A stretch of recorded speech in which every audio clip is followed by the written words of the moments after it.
Madam మమ్మల్ని torture చేస్తుంది అంటూ కస్తూర్బా గాంధీ పాఠశాలలో ఎండలో కూర్చొని విద్యార్థినుల ధర్నా నిర్వహించారు. మేడం మమ్మల్ని టార్చర్ చేస్తుందని, స్నానం చేస్తుంటే ఫోటోలు తీసి ఎవరెవరికో పెడుతుందని, చదవకపోతే గొంతు పట్టుకొని పైకి లేపుతుందని అంటూ ఆవేదన వ్యక్తం చేస్తున్న విద్యార్థినులు. నాగర్ కర్నూల్ జిల్లా నాగనూలులో 10 రోజుల క్రితం ఇంగ్లీష్ టీచర్ కళ్యాణి వేధింపులు భరించలేక 9వ తరగతి విద్యార్థిని యామిని ఆత్మహత్యాయత్నం చేసింది. 10 రోజులైనా టీచర్పై ఎలాంటి చర్యలు తీసుకోని అధికారులు దాదాపు 3 గంటల నుంచి తరగతులను బహిష్కరించి ధర్నాకు దిగిన విద్యార్థినులు ఇంగ్లీష్ టీచర్ కళ్యాణిని సస్పెండ్ చేసే వరకు తాము ఎట్టి పరిస్థితుల్లో క్లాసులోకి వెళ్లమని తినకుండా ఎండలో కూర్చొని నిరసన తెలుపుతున్న విద్యార్థినులు.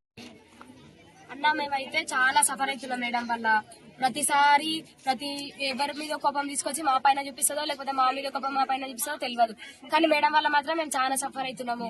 మేడం మాత్రం మమ్మల్ని అందరినీ ఫుల్ టార్చర్ చేస్తుంది. ఫుడ్ విషయంలో కానీ, స్టడీ విషయంలో కానీ, ఏ విషయంలో సరే. స్నాక్స్ బెల్ కొడుతుంది, అట్లా ఆడ స్నాక్స్ బెల్ కొడుతుంది, స్నాక్స్ పెట్టుకుంటే స్టడీ బెల్ కొడుతుంది. స్టడీ వరకు రాని వాళ్ళని ముక్కు చెంపలేపిస్తుంది. మేము స్టడీ చేయడానికి వచ్చినాం కానీ ఇంత టార్చర్ అవడానికి అయితే మేము రాలేదు. మా పేరెంట్స్ మమ్మల్ని జస్ట్ ఇక్కడ మేడం వాళ్ళు మేము ఎట్లా చూసుకుంటామో మేడం వాళ్ళు అట్లా చూసుకుంటారు కదా, మా పిల్లలకు భవిష్యత్తు బాగుండాలి కదా అని ఒక్క కారణం మీద వేసిపోతారు. కానీ ఈ మేడం వాళ్ళు ఇట్లా టార్చర్ చేస్తే మేము ఎంత స్టడీ లాస్ అవుతున్నామో మాకు తెలుసు సార్. మేమైతే చాలా సఫర్ అవుతున్నాము. స్నానాలు చేస్తుంటే స్నానాల కాడ ఫోటోలు తీస్తుంది. మేము ఒక 1 minute లేట్ అయ్యి వస్తే నేమ్స్ రాసి ఎవరికి పెడుతుందో ఫోటోస్ తెలియదు, కానీ ఎవరెవరికో ఫోటోస్ పెడుతుంది. వీళ్ళు ఇట్లా చేసిరు, వాళ్ళు అట్లా చేసిరు అని. గర్ల్స్ కనుక చాలా ప్రాబ్లమ్స్ ఉంటాయి సార్. ఆ ప్రాబ్లమ్స్ కూడా మేడం అర్థం చేసుకోవాలి. మేడం ఒక గల్లే కదా సార్, మేడం అర్థం చేసుకోవాలి కదా. ఆ ప్రాబ్లమ్స్ మాత్రం మేడం అర్థం చేసుకోదు. ప్రతిసారి మమ్మల్ని సఫర్ చేస్తుంది. ఒక అమ్మాయి చదవకపోతే అమ్మాయిని గొంతు పట్టి పైకి లేపిందంట. అట్లా చేస్తే మన కరెక్ట్ అయినా సార్? మేడం కూడా ఒక స్టూడెంట్ స్టేజ్ ఉంటే కదా టీచర్ స్టేజ్కి వచ్చింది. మా బాధలు కూడా మేడం అర్థం చేసుకోవాలి కదా. ఫుడ్ విషయంలో మేము ఫుడ్ ఇస్తలేమని ఆ విషయంలో మమ్మల్ని సఫర్ చేస్తుంది. సండే రోజు మాకు చికెన్ వస్తే ఆమె కేజీ చికెన్ తీసి ఆయిల్ మొత్తం ఫ్రైడ్ రైస్ చేపించుకొని తింటుంది.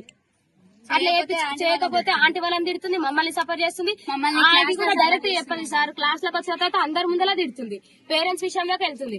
మొన్న జస్ట్ ఎవరో మేడం వాళ్ళు వచ్చి గీత మేడం వాళ్ళు వస్తే ఆ మేడం కి చెప్పినవని ఆ రోజు మీ పేరెంట్స్ అందరు పోని అని ఎట్లా అంటే అట్లా తిట్టింది సార్ మమ్మల్ని. అయితే మేమైతే మేడం వల్ల చాలా సఫర్ అవుతున్నాము.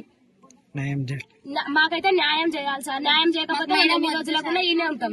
మాకు మాత్రం మేడం అయితే వద్దు. కొత్త మేడం వస్తే చదువుతాం, లేకపోతే మా ఫ్యూచర్ ఖరాబ్ అయినా సరే బయటనే కూర్చుంటాం.